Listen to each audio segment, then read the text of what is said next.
the current head of HHS moved to remove any age restrictions for sex changes on kids. Nope. It's a what the actual F? We're about to have a look at a heated debate between Jillian Michaels and Jessica Tarlov, who is a co-host of Fox News' The Five. And Jillian Michaels started off as a Democrat, and she might still be, but she's waking up. She's a lesbian. She lived in Los Angeles for a long time and recently, just last year, moved to Florida. And she's quoted for saying that she left California because of its woke victimology poker. Also, she's recently taken a hard stance after a deep dive into Tulsi Gabbard, and she's been defending Tulsi in the face of all these leftists who are calling Tulsi Gabbard a Russian asset. So Jillian Michaels is becoming slowly red-pilled, at least in my opinion. She's at least becoming a free thinker if she's not being red-pilled. But let's have a look at this debate between Jillian Michaels and Jessica Tarlov. So I think that we stopped just stating the obvious. And that was particularly hard, I think, for people when it comes to Joe Biden being the president, because he was someone who always kind of shot people straight, right? He was the guy that told it like it is. He doesn't do well with rhetorical flourishes. He's a gaffe machine, right? But he's Scranton Joe, and he was the empathizer in chief, and he was the grandpa that everyone wanted during COVID, who understood the importance of the I feel your pain, right? And I understand what's going on. I understand you're scared for your loved ones who may be sick. You're scared for yourself. The economy has been ravaged by this. The supply chain is totally effed. And I'm the guy that can fix it. So that's what people thought they were getting. And a moderate. I thought he was going to be a moderate. To be honest, I was never a fan of Biden's because I didn't like his history on the social justice issues. I hated the fact. Yeah, you're like a 1994 crime bill person. That's me. Excuse me. Bingo. Yeah. I was like, you are systemic racism, buddy. Like, I thought he wasn't, up until I felt the left started to go way too far left. Then I thought, okay, we need somebody who's more moderate. It's getting a little nuts over there. But not only was he not moderate, he poured accelerant on that wokeism crap. But yes, I did think maybe that's who we were going to get, who you describe. Yeah, I think that the right does an exceptionally good job of amplifying kernels of truth and making it seem like it's the entire party. So Joe Biden in the 2020 primary got through because he was the one talking common sense, right? He's like, we can't have an open border. We can't be giving healthcare out to everybody. All the things that you wanted to hear. And what happened on the border, they still have given no good explanation for. And I've listened to every interview with Mayorkas, with Biden, with Kamala Harris. And obviously they had to cop to something going wrong because they had to put in executive orders come year 3. But that should have happened from the jump. And I'm sure there's a ton of regret within those folks' circles because maybe we could have won. But that brings me to the practical side. So I just talked about the vibes, right? We're not speaking like normal people. That Charlemagne the God ad where it says, she's for they, them, I'm for you, which people took to be about a trans issue, which it was in part, but it really was an economic message, right? That the Democrats are going to spend your hard-earned dollars on something that you don't care about. And I'm going to make sure that your price of eggs comes down. Now, I just was in Whole Foods. There are no eggs to speak of. And when you can find them, they are very expensive. Okay, I got to cut in there just briefly because she's making excuses already for Joe Biden. Joe Biden started off, before he was even inaugurated, basically told people that the borders were open, and it was free entry before he was even inaugurated after he won the election in 2020, right? And then one of the first executive orders he signed was removing Trump's stay in Mexico order that basically had Mexico guarding their own border for us to an extent, right? Because they had to facilitate all these, illegal immigrants on their side of the border. But, she conveniently leaves out all of that stuff and says, well, they obviously admitted there was a problem 2 years in or year 3 or whatever when they wrote the executive order.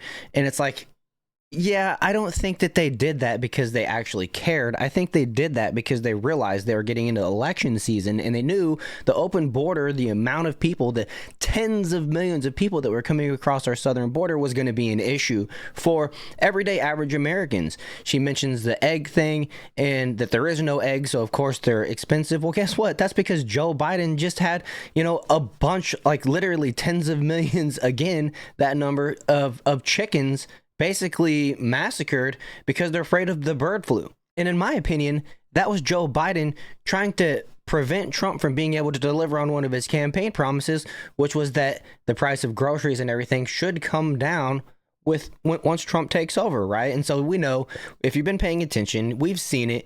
The left have been working tirelessly for the last 3 months, ever since Trump won this election, to try to make Trump have a harder time delivering on those promises. The things that they've enabled Ukraine to do over in that war with some of the long-range missiles that they're sending into Russia, amongst many, many other things, right? But I don't mean to get off on too much of a tangent. I just had to address those first few things already, and I'm sure Jillian will do a fine job herself. So let's get back to it. Also, executive order-wise, let the NIH and the CDC put up health updates, but for another time. So the practical stuff is, this was also an incumbency election. Incumbents across the world have been thrown out of office because people have sustained a high rate of inflation for the last few years, even though we had the best recovery in the G7 by far and away. Our economy is the envy of the world, and yet it's still not good enough. You can't go into an election when 70% of the public thinks we're on the quote unquote wrong track and expect to win. And Kamala did not do herself any favors in separating herself from Biden. I don't know what went down between the two of them, but I do know I take Nancy Pelosi as my North Star for a lot of practical political maneuvering. Whether you like her or not, she's Machiavellian in the best way, right? Like, Nancy Pelosi gets done what she needs to. And Nancy Pelosi has always told her caucus, if you need to go out on the campaign trail and trash me, do it. If you want me to come and campaign with you, do it. I'll be there.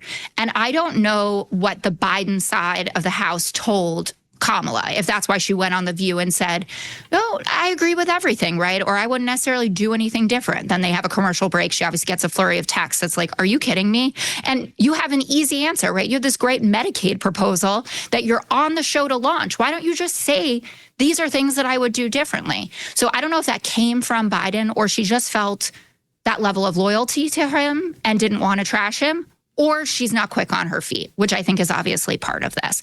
But that's the practical side of it, where I wonder if this actually was a winnable election, because clearly the public perception of Donald Trump has changed dramatically. I mean, he's over a 50% approval rating. Folks are seeing a different side of him because of all this time on long form podcasts, the, freewheeling press conferences that hurt my soul, but I understand are refreshing for a lot of people who just want to have access. They just want to feel like they're seeing a real person. Even if some of what they're saying they know to not be true, they think they're owed that. And you pay their check, right? Like, we are Donald Trump's employer, and we have a right to see him when we want, or when he's available to do it. So, oh, so you're aware of that the American people paid their paycheck. But where were you over the last 4 years when Joe Biden would only pop up every once a year? I mean, he came out, he did his State of the Union addresses like once a year, and other than that, we saw him falling over on bikes, tripping up stairs. The apples to oranges comparison that these people treat Joe Biden and Donald Trump. I mean, we watched Donald Trump when he sat down and signed all those executive orders the first day he was president this time around, just handle the reporters and questioning like it was nothing. He sat there and talked to them for maybe an hour, which was an hour longer than Joe Biden has done free range, unscripted in his whole entire presidency, 4 years of his whole entire presidency. And we've seen it once again every time Donald Trump takes a stage. He's willing to entertain the left, and the left is willing to fire rapid fire questions at him, right? And he's handling it so well. this time around, which I've heard people saying recently that the media is going easier on Trump, and I think that he's just handling them much, much better than he did the first time around. And it's not that they're not trying, it's just that they're not having nearly the effect that they did the first time around. And so good for him, and I'm really, really happy to see that he's willing to entertain these people and answer their questions, because he's answering everything so well. But at the same time, it goes to show and it proves that the left does know how to question the media or the president, and they just gave Joe Biden a complete full pass for 4 years. You know what I mean? And it took him zero amount of time to get right back into old form. Okay. So for me personally, it was honestly the extremism on the left that became more and more alarming. And the fact that nobody on the left was calling it out, and quite the contrary, was shaming the individuals who expressed concern. And I'll give you some of the more extreme examples, but it was the extreme stuff that I just felt like, this is an absolute no. It's a game-changing, no shot, won't participate. When the current head of HHS moved to remove any age restrictions for sex changes on kids. Nope. It's a what the actual F, I don't need to get trigger the algorithm here. Yeah. It was so deeply alarming. And I'm the kind of person, like I said, 90s liberal. Live and let live. Do you. I don't care what you want me to call you, how you want me to address you. You should have every right that I have. When your personal choices impact the freedoms of others, there's nuance, and I want a deep discussion on it. But that kind of stuff, the fact that borders are wide open and criminals are being released after they beat up cops in New York, just the craziest stuff that you were seeing across gender ideology, race baiting, open borders, chaos that reigned, where Democrats, for example, when you had the Chaz, do you remember this? I think it was Portland, but it might have been Seattle. And it was 2020. But this group, the CHOP Zone, had taken over the downtown. I think CHOP was Seattle. Okay. I think, and Democrats are calling it the Summer of Love. Love. Okay. And Trump's like, this is bananas. We need to send in the National Guard. And you've got white guys arguing with a black police chief after taking over the police department. And I just thought the Democrats, they're unrecognizable to me. It was these moments, these things that were so bonkers, or wanting to take away freedom of speech over what they called misinformation that was absolutely the truth. For example, COVID came from a lab. Ivermectin as a potential therapeutic for COVID, which much of the research shows that it was. Silencing doctors, shutting down people's social media. This became such a threat to me that the stuff Trump does that I see, that I don't like, and I want to talk about some of that stuff with you, like pardoning the guys who beat up cops during January 6th, felt very hypocritical to me. But it was so alarming on the left that I just was like, I just think the threat to civilization as we know it is too serious. Tell me where I'm getting this wrong. I'm not really here to tell you that you've gotten it wrong. Okay. In other words, you're completely right. Although I will correct her when Jillian was talking about the Chaz Chop and Trump wanted to send in the National Guard. It was actually the opposite.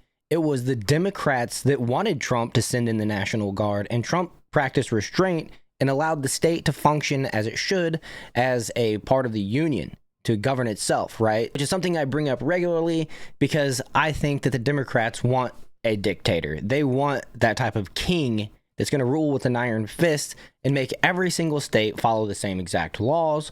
And of course, they want those laws to be, favorable to the left. And then the other thing that I mentioned, which, she's entitled to her opinion, but pardoning the J6ers who fought with cops after they had been jailed for 3 to 4 years was appropriate, right? Being in jail for 3 or 4 years for having a little fight with a cop is probably a just sentence. It might even be a little bit too long, especially from the Democratic standard, where basically they do anything and everything, and they get no cash bail, right? So if you're holding it to a Democrat standard, which they're the only ones that are making this judgment saying that these people that fought with cops on J6th shouldn't be getting pardoned, well, you know, you hold their own principles to them, the things that they support. It's just like you're all over the place. But other than that, Jillian Michaels really made some excellent points there. And I love how Jessica Tarlov had no response or rebuttal at the end when she was like, tell me if I'm wrong. And so anyways, I really enjoyed this one. It's always fun watching somebody become more of a free thinker and recognize that what the left is doing to society and individuals and children is just not acceptable. And it's leading people down a path that most Americans aren't willing to follow. And so with that, I hope you guys enjoyed this one. If you did, make sure to hit that like button and subscribe to the channel, share this video, all that good stuff. I want to thank you for watching to the end. That helps me out tremendously. And other than that, I'll see you guys in the next video.